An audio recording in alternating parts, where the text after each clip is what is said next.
Greg Lawrence, can you hear me, sir? Maybe later. Sean, Commissioner Yep. Sean, Yes, ma'am, present. Sean, Commissioner Landrum, I'm here. and Commissioner Lawrence. Mr. Lawrence is here. Again, I'm Commissioner Hester, and I'm also here. Well, I'll call the meeting to order, and with Bobby's permission, I will read the legal opening. The meeting is being held pursuant to Executive Order 78, issued by the Governor of the State of Tennessee. It is being held electronically due to the need to protect the health, safety, and well-being of citizenry, and without objection will proceed in that manner. As such, all members of the committee must be able to hear the chairman and each other. If you cannot hear the other members, please notify the chairman immediately. And we're not going to use the open meeting app tonight. We're going, the Education and Budget Committee are using that. So, and then we have the minutes. Do I hear a motion that we approve the minutes from the October 6th, 2020 meeting? I will the motion. Or second, either one. Move for approval. Okay, Second. Commissioner Lawrence and Commissioner Ayala, are we okay with that, Miss Amy?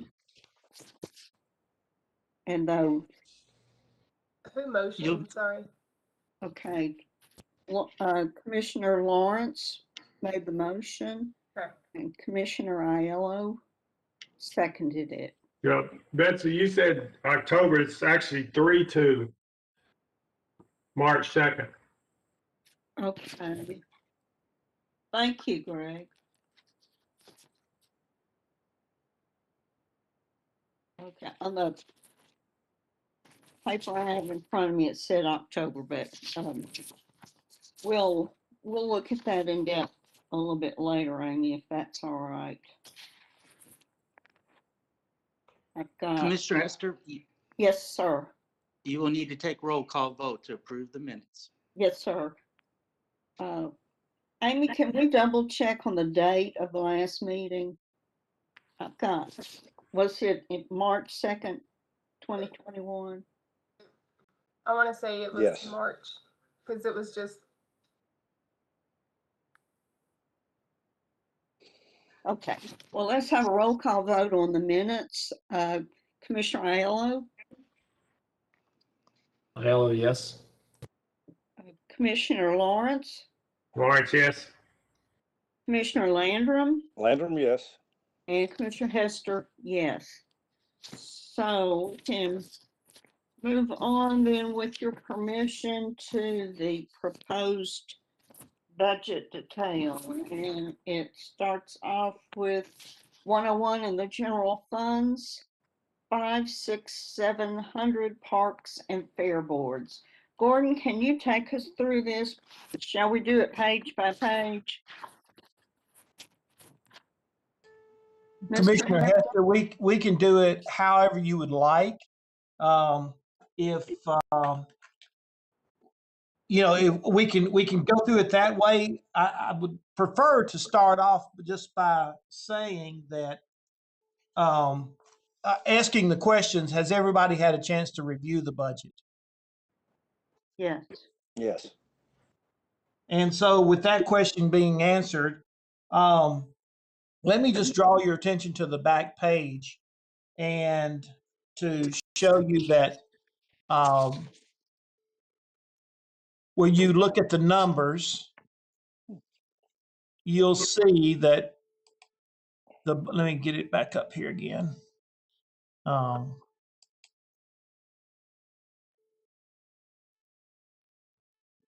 You'll see that our numbers are showing that there's a 4.8% increase.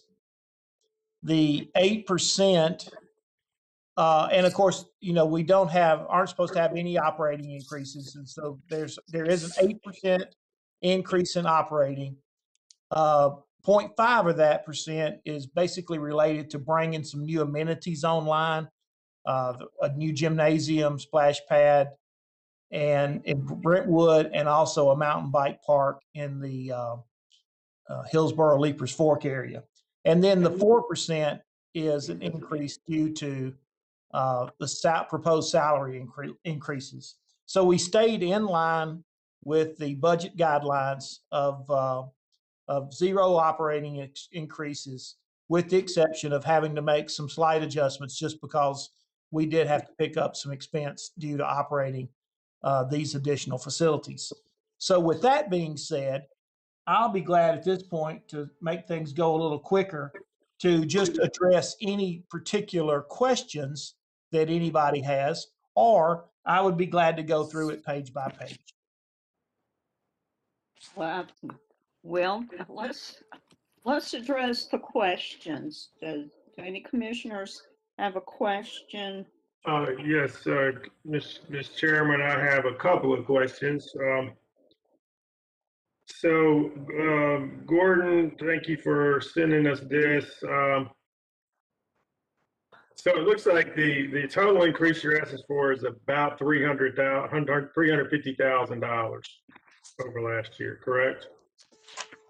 Yes. Now you have to also take into consideration that this budget is basically 14,638,000 is related to Parks and Rec, and the others are associated with the fair boards. Okay. So this is a combined budget. Parks and Rec make up the majority of it. Okay. So when you say you're not increasing operating expenses, does that mean none of the employees will be getting a raise? No, that's where you see the operating and personnel are always budgeted, looked at separately. So when you see the 4% total at the end of that budget, the 4.8%, the 4% reflects the raises. Okay. The 8% reflects operating. So are they going to get a 4% raise? If you approve it. Okay. All right. One question I had is if you were to say, what would it take to increase our fees to cover this cost? That really wouldn't be that much, would it? If you increase some of the fees at the rec centers? So traditionally what we cover in a non-COVID year is we cover all of our operating expenses through by choice revenues that we collect, and salaries and benefits are generally what's left for the budget to cover. So, if our budget is 14 million, if you take the salaries out of all of that, you'll see what's left is close to what we would turn into Nina as what we would be covering in collecting revenues.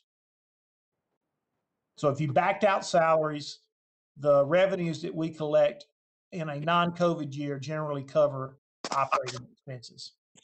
It doesn't cover the any bond payments related to Parks and Rec capital projects, but it just covers the yearly operational costs. Okay, is there some type of rule that says you can't use those funds for salaries, or is that just the way you traditionally do it?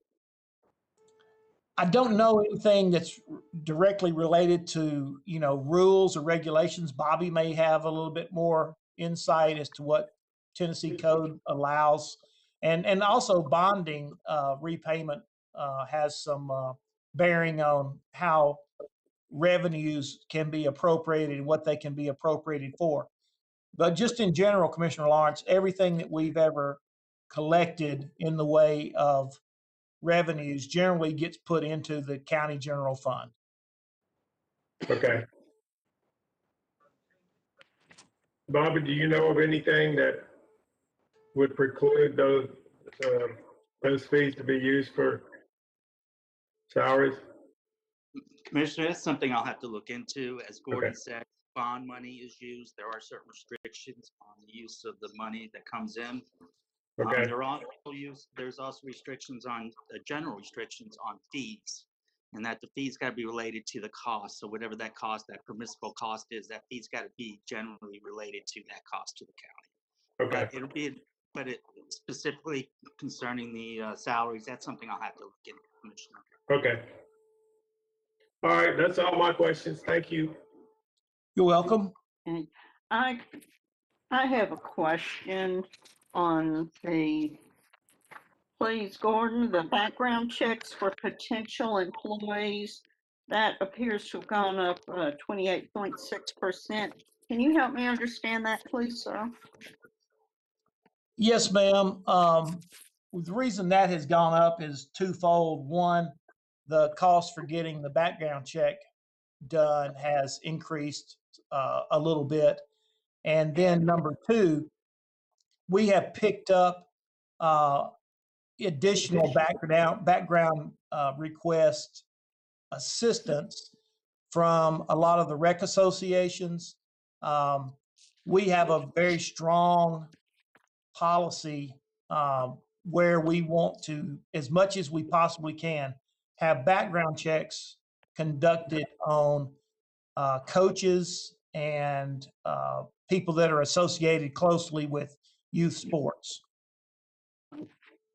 And so the cost of being able to ensure the safety of the participants countywide has forced us to increase those background checks. Sounds good to me. Can excuse my ignorance, but can you tell me where you opened the new pool, please? We haven't opened a new pool. We have opened a new splash pad in Brentwood. Okay. Okay, I didn't quite understand. Yes, ma'am. The chemical costs and everything for that, where it says, pool, it's all those additional expenses are all related to the splash pad that we opened last year in July. Right. Sounds like it's a money maker up there in Brentwood, I would think. Yes, ma'am, it is. And if you remember, the city of Brentwood actually made a donation to the county of $1.5 million to build that splash pad. And then, of course, the county, we built it at the indoor sports complex, and then we operated as part of our aquatics program. Sounds like a fun place. Are there any other commissioners who have questions about funding and about this portion of the general fund, Parks and Rec? No questions, but thanks, Gordon, for all your hard work, for sure. Yeah. Thank you so much, Commissioner Allo. I appreciate that. This past year has been quite the challenge in many ways, but I would like to say that we are improving every month with our revenues, inching back up to where they're supposed to be. And we're very optimistic for a much stronger 21-22 fiscal year. Sounds good. Gordon, I just had one more question that came to mind as you were talking there. In light of what's happened in the last few weeks, and we've got a lot of security at the schools, but do we have armed personnel at our rec centers of some type in case you encounter a perpetrator that it's armed and possibly dangerous? Commissioner Lawrence, we don't. We do use sheriff's deputies for, you're not going to believe this, but you might. But we do employ sheriff's deputies to provide security at some of our youth sporting events. But as a rule, we do not have something that would be similar to an SRO in our rec centers. Okay. But I assume do you have security protocols in place that train your employees in case of a active shooter or something of that nature? We've never received any formal active shooter training. You know, we're fortunate in normal circumstances to be able to staff all of our areas. Our staff is trained in being able to anticipate and be proactive in managing situations that could turn volatile. Right now, Commissioner Lawrence, though, we are severely understaffed because we haven't recovered a lot of the staff that we lost during COVID.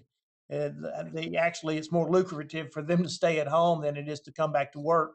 We're over 500 employees short right now, and we even have full-time positions that we are not even receiving applications for. But to get back to your point about security, we do have some volatile situations. Bobby can attest through Lisa Carson. We have quite a list of people that we've had to permanently ban from using our facilities, but we've been extremely fortunate that none of them have ever turned violent in the way of somebody brandishing a weapon. Okay, thank you, Gordon. Are there any other questions? This is David Landrum. I had a quick question for Gordon. What is the current protocol, mask protocol, et cetera, for using the facility? Any of your recreational facilities? Commissioner Landrum, our protocols, just like the rest of the county, you have to have a mask on to enter the facility.